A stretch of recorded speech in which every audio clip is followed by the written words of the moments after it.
इस वीडियो के अंदर हम लोग डिस्कस करने वाले हैं इनकम टैक्स की आउटस्टैंडिंग डिमांड नोटिस के बारे में। जी हाँ, एक तो कब आपको इश्यू किया जाता है, या आउटस्टैंडिंग डिमांड नोटिस होता क्या है, और अगर आपको बाई चांस मिला है तो कैसे इसको आप रिजॉल्व कर सकते हैं, कैसे अगर आपको उसका पेमेंट करना है तो कैसे करना होगा, और विदाउट पेमेंट भी आप उसको कैसे रिजॉल्व कर सकते हैं। 3 मेथड बताने वाला हूँ स्टेप बाय स्टेप।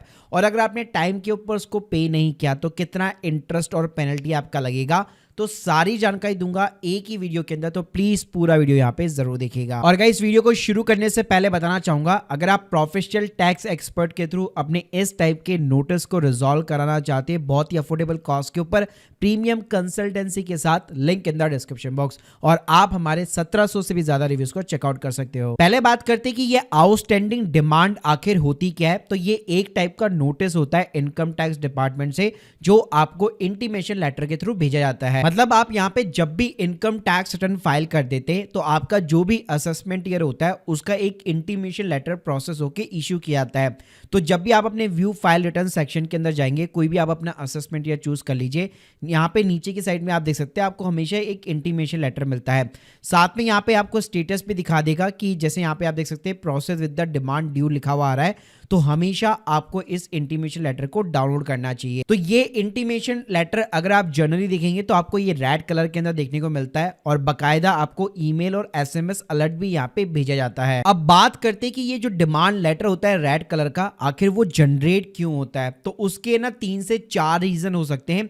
पहला रीजन हो सकता है कि मान लीजिए टैक्स आपका जो कैलकुलेशन है, या जो इनकम टैक्स डिपार्टमेंट ने जो कैलकुलेशन की है उसके अंदर यहाँ पे डिफरेंस हो सकता है। तो उसके लिए आपको क्या करना है, इंटीमेशन लेटर को यहाँ पे आपको रीड करना है, जिसमें आपको 2 टेबल मिलेगी, as provided by the tax payer and as computed under section 143 subsection 1।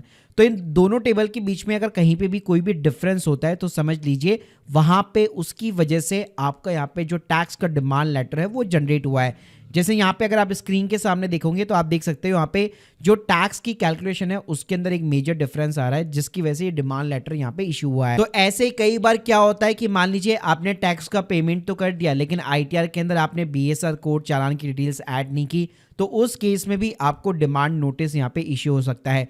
कई बार ये होता है कि हम लोग गलत डिडक्शन यहाँ पे क्लेम कर लेते हैं और इंटीमेशन लेटर के अंदर वो डिडक्शन यहाँ पे रिजेक्ट हो जाती है, तो उस केस में भी डिमांड लेटर इश्यू किया जा सकता है। अब बात करते हैं कि जब भी डिमांड लेटर इश्यू होता है वो हमें दिखेगा कहाँ पे, तो हमेशा आपको पेंडिंग एक्शन के अंदर जाना है, और यहाँ पे आप देख सकते हैं सेकंड टैब मिलती है respond to the outstanding demand. अब यहाँ पे आप देखेंगे तो जितनी भी आपकी डिमांड होगी वो आपको देखने को मिल जाती है। अब कई लोग इसके ऊपर एक्शन नहीं लेते और इन चीजों को इग्नोर कर देते हैं। तो पहले मैं आपको कॉन्सिक्वेंस बताना चाहूंगा।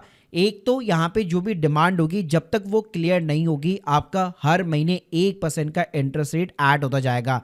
जैसे स्क्रीन के सामने आप देख सकते हो, ये डिमांड अगर आप देखोगे तो यहाँ पे सिर्फ 46,000 की थी, लेकिन 20 महीने ऑलरेडी यहाँ पे डिले हो चुका है, तो 9,000 रुपए गवर्नमेंट ने और ऐड कर दिए, और अब ये 55,000 रुपए की बन चुकी है। ऐसे चाहे छोटा अमाउंट है या बड़ा अमाउंट है, गवर्नमेंट यहाँ पे जैसे आप डिले करेंगे 1% पर मंथ का इंटरेस्ट यहाँ पे ऐड करता जाएगा। और इसके अलावा अगर आप लोग ये सोच रहे हो कि ये डिमांड अगर मैं पे नहीं करूंगा तो काम चल जाएगा, तो फ्यूचर के आपके जितने भी यहाँ पे टैक्स के रिफंड होंगे, टीडीएस के रिफंड होंगे, सिस्टम अपने आप इस डिमांड के अगेंस्ट में यहाँ पे एडजस्ट कर लेता है। और इसके अलावा यहाँ पे टैक्स ऑफिसर के पास में भी पूरा पावर रहता है इन डिमांड्स को रिकवरी करने का। अब बात करते हैं कि इस डिमांड नोटिस को कैसे रिजॉल्व करना है। तो पहला काम आपका होना चाहिए कि इंटीमेशन लेटर को डाउनलोड करने के बाद में आपको चेक करना चाहिए क्या वो लेटर एकदम करेक्ट है कि नहीं है। इसके लिए मैं रिकमेंड करूंगा हमेशा टैक्स एक्सपर्ट की जो है आपको सलाह जरूर लेनी चाहिए। अगर वो डिमांड लेटर यहाँ पे करेक्ट है तो वो अमाउंट आपको पे करना पड़ेगा, और पे करना बड़ा ही आसान है। आपकी जो भी यहाँ पे आउटस्टैंडिंग डिमांड है उसके ऊपर सबसे पहले ऊपर फ्रंट में ही आपको पे नाउ का बटन का ऑप्शन देखने को मिल जाएगा। आपको पे नाउ बटन पे क्लिक करना है, यहाँ पे आपका डिमांड का रेफरेंस नंबर मिल जाएगा।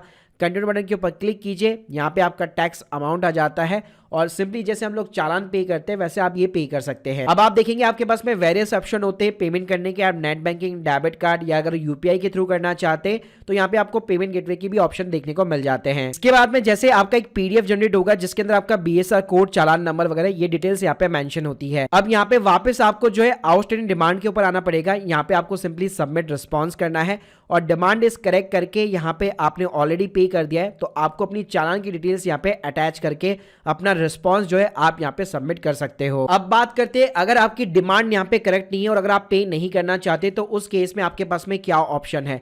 तो यहाँ पे भी आपको टैक्स कंसल्टेंट की मदद लेनी चाहिए, वो डिमांड लेटर चेक करेगा। इसके बाद में आपके पास में 3 ऑप्शन रहेंगे। पहला ऑप्शन है आप चाहे तो अपनी रिवाइज आईटीआर फाइल कर सकते हैं अगर आपके पास में टाइम है।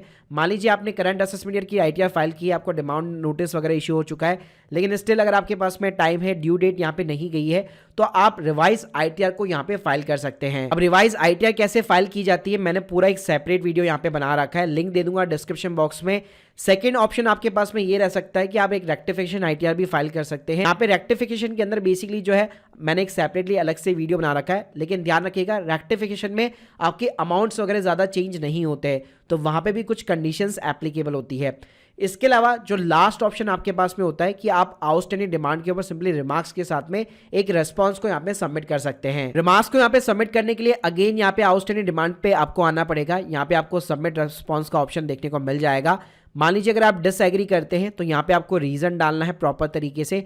रीजन में यहाँ पे आपको कई सारे रीजन मिलेंगे कि मान लीजिए अगर आपने रेक्टिफिकेशन फाइल कर दी, रिवाइज रिटर्न फाइल कर दी, वो ऑप्शन आपको मिलने वाला है। लेकिन लेट सपोज अगर आपके पास कोई और अदर रीजन है तो यहाँ पे अदर का ऑप्शन आपको देखने को मिल जाएगा।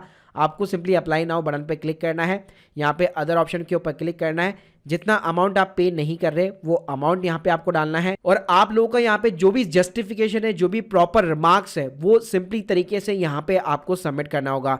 ध्यान रखिएगा रिमार्क्स प्रॉपर जो है जस्टिफाई होना चाहिए। अगर जस्टिफाई नहीं हुआ तो आपका ये रिस्पॉन्स देने का यहाँ पे कोई भी मीनिंग नहीं बनता, आपकी डिमांड वैसी की वैसी रहने वाली है।